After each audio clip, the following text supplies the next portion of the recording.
लेकिन इस तरह के बयान सार्वजनिक तौर पर क्यों दिए जा रहे हैं नीतीश कुमार की तरफ से?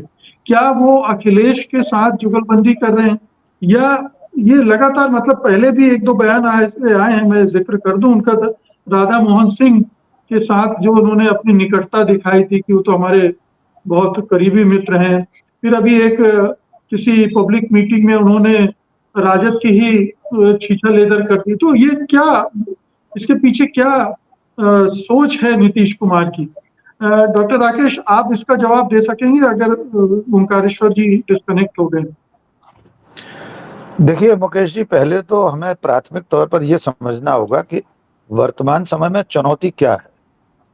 सैन्य विज्ञान की भाषा में कहें तो बहुत दूर के बड़े युद्ध के लिए क्या छोटी लड़ाइयां हार जाना उचित होगा, और ऐसी छोटी लड़ाइयां जो बड़े युद्ध का माहौल बनाएंगी।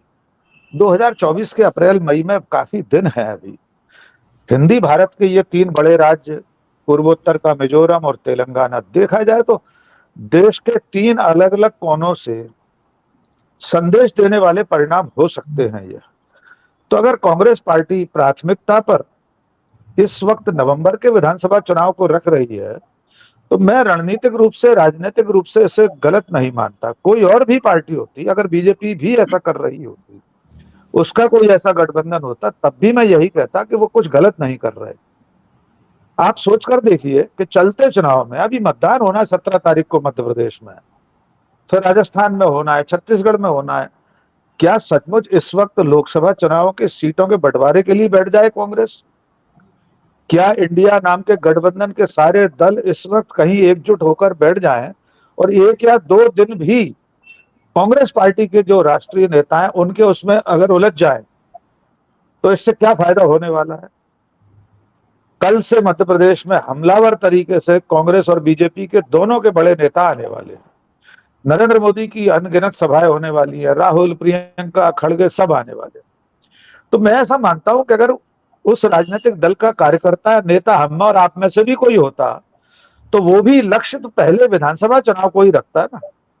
अब आते हैं कि कांग्रेस का जो तौर तरीका है, उसका रवैया है बड़े भाई वाला, उससे लोगों को असुविधा होती है। 2019 के चुनाव में 12 करोड़ से ज्यादा वोट मिले कांग्रेस को।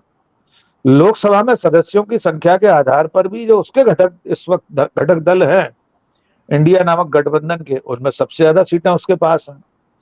और पैन इंडिया अगर हम विस्तार कहें तो आज बताइए मिजोरम में इन घटक दलों में से कौन चुनाव लड़ रहा है?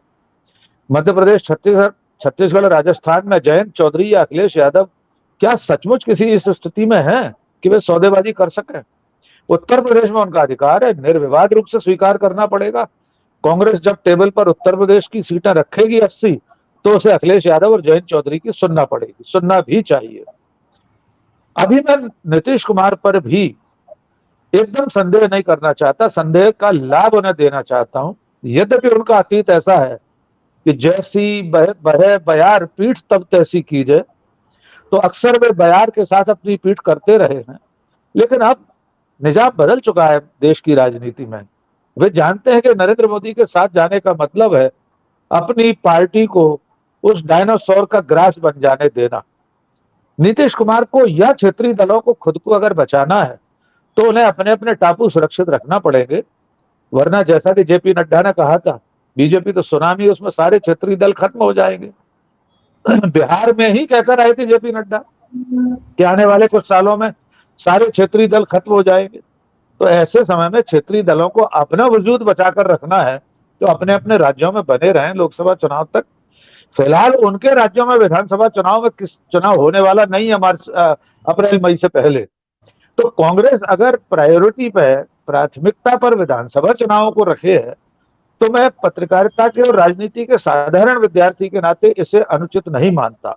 एक अंतिम बात, जहां तक घटक दलों का प्रश्न है, डॉक्टर मुकेश जी, कितने सहयोगी दल एनडीए को छोड़कर जा चुके हैं?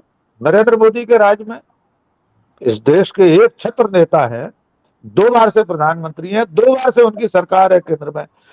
फिर भी अगर आप गिनना शुरू करें तो अकाली दल से लेकर कितने सारे सहयोगी दल अभी छोड़कर जा चुके हैं उन्हें। इधर इनके साथ तो लोग बढ़ रहे हैं ना, इनका कुनबा, इनका भानुमति का पिटारा तो और बड़ा होता जा रहा है। भानुमति का पिटारा एक मुहावरा, एक बार हमारे एक साथी उनको आपत्ति हुई थी इस शब्द पर, दोनों दलों के लिए कह सकते हैं, सिर्फ मुहावरे के रूप में कह रहा हूं। तो कुल मिलाकर एक तरफ बढ़ता हुआ कुनबा है, दूसरी तरफ घटता हुआ कुनबा है। तो उस कुनबे का जो बड़ा भाई जैसा है, जिसको मैंने आपसे साफ कहा, जिसकी सीटें ज्यादा है, जिसके वोट ज्यादा है, वो अपनी फिलहाल सीधी चुनौती जिन राज्यों में वहां की चिंता कर रहा है।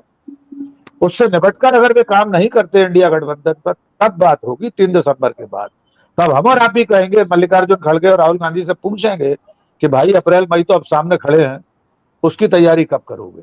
जी मुकेश जी। सत्य हिंदी का ऐप डाउनलोड करें गूगल प्ले स्टोर पर।